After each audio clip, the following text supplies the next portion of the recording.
So,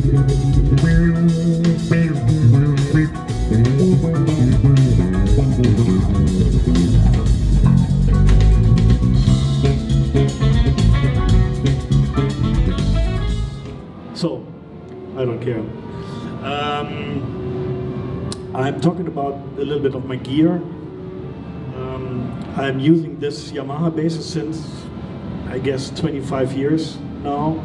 No, my first bass I bought, I started playing bass when I was 20. And the first bass I bought was a Yamaha. And after that, 2 or 3 years later, they asked me to play the Yamaha stuff for free. So I said, okay, great, thanks. It was a time when I was playing with Chaka Khan.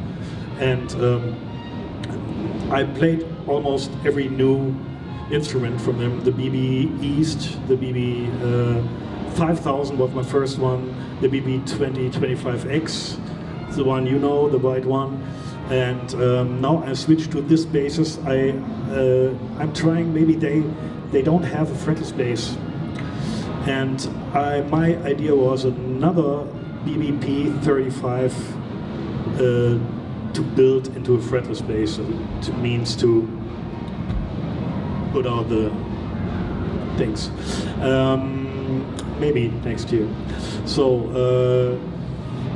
I'm very, very lucky with those basses because you can buy everyone for 300, 400 bucks.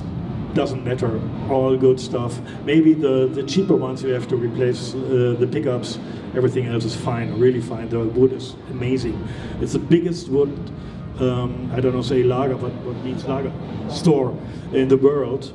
A lot of the big companies are buying the wood from Yamaha.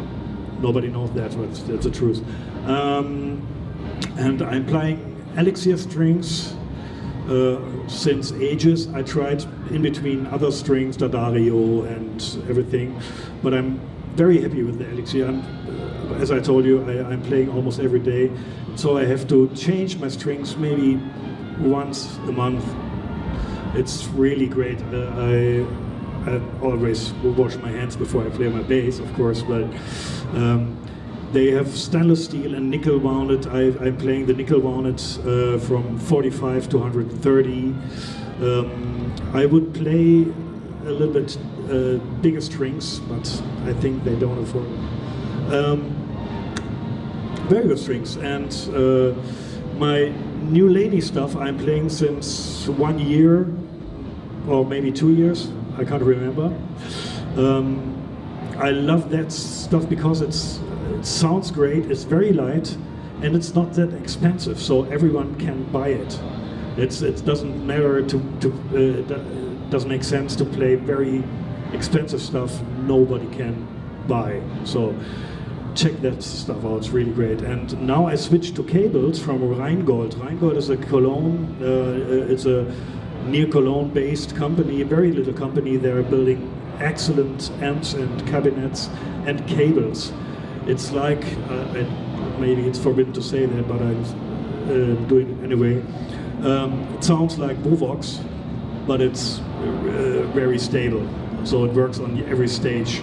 You can stab on it, doesn't care. A little bit expensive, but really is worth it. Really, check that out. Okay, do you have any questions? Yeah, he's asking me for my technique with my right hand technique because I'm playing with almost every finger, but most of the time with those 3 fingers, it's very simple. It's I'm lazy. I'm a lazy dog, so it's more comfortable to play with 3 fingers. I switched very early after 2 years playing bass. When I'm playing bass, I have the bass very deep. I think I'll show you.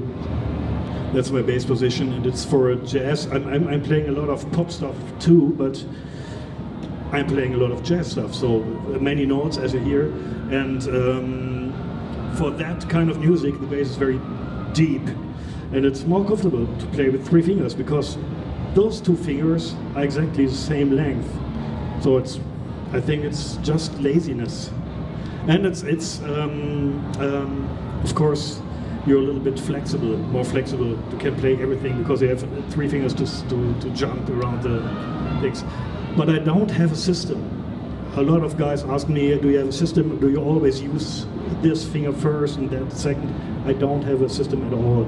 I don't think about it. It's maybe, it's coming to me. I don't know exactly how. Just play that. Just play every day with 3 fingers. It works someday. So, okay? Thanks. It was the same question. Yeah. The guys are asking me very often, the most asked question maybe is, should I use a metronome to practice? How do you practice? So I don't practice, I'm playing every day. When I'm not playing concerts, I'm playing to records or to maybe with a looper that doesn't work today, unfortunately. So I can give me my own timing. I think we don't need a metronome because every human being, every animal, every living being has a perfect timing in his body. Otherwise we couldn't go, we couldn't throw anything, we couldn't catch anything. We have to trust our own body timing. You know what I'm talking about? When we are talking, that's so micro timing. When we are walking, so micro timing, and we can practice it every day, everywhere, in the car and on the bicycle. Everything has rhythm, and I'm working with my own rhythm. So because when I'm used to play with the metronome, I'm used to bring my stuff to another mechanical thing. That's not music. That's not music. Nobody plays mechanical, no drummer. And we have, as a bass player, we have to how to say it in English. We are combining everything in the music. We are combining rhythm, melody. So we are the glue in the band. So we have to react to all musicians. And it's better to react on all musicians when you're not practicing with a metronome.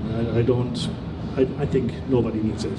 So, and playing, by the way, is much better than practicing. Maybe the one or other, it works different, of course. It's for me, just for me. And I'm not playing that high school stuff.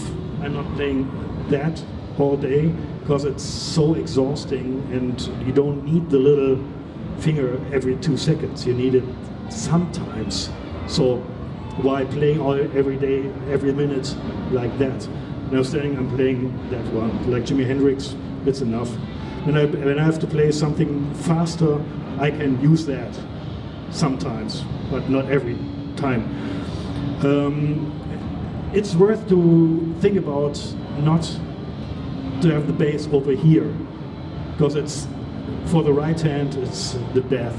With this angle, nobody can play. The school says to play like that. Yeah, that's more or less in every second video you see that. When I'm put the bass away, it's like that. That's not comfortable. That's not easy. I think that's easy. It's like a drummer. Nobody wants to play like that. You have to find your very cozy way to play. Otherwise, your arms begin to hurt someday.